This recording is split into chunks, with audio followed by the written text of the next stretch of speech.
Iran ni Israël ka kɛlɛ an y'a ye k'a fɔ Donald Trump sur a ye accord signé ko nin ye kɛlɛ ban accord ye ko kɛlɛ banna k'olu kɔni ko vraiment olu ye kɛlɛ bila olu ye kɛlɛ jigin so ko donc parce que Iran ye condition caman de poser condition caman pour que kɛlɛ in a bɛ se pour que ale bɛ sɔn américain ka demande ma parce que américain de y'a demandé ko ka kɛlɛ ban donc Iran kɔni ko donc vraiment olu bɛ kɛlɛ ban ni mun ye fɔlɔ olu ka jamana k'olu ka jamana ka souveraineté n'o ye jamana ka olu ka jamana ka bonya donc k'olu ka jamana bonya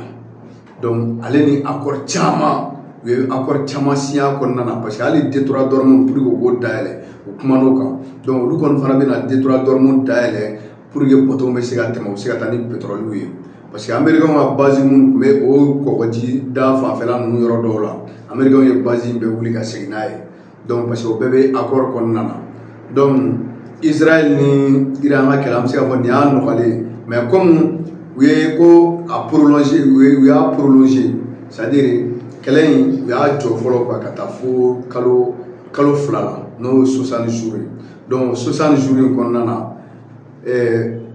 u bɛna ni ko ɲɛna ni se ma kɛ ɲɔgɔn ma tuguni donc 60 jours kɛlɛ in a bɛna ban pewu o bɛ k'a bannen de pewu ni kɔni siyɛna ko ka fɛn bɛɛ jɔ si kana se si ma bɛɛ ka bɛɛ bonya bɛɛ ka to i ka fɛn kɔnɔna na donc ni mun y'a balimakɛ n'aw denkɛ Kuramale Sisoko de mankan ye Maliba Communication TV kan merci.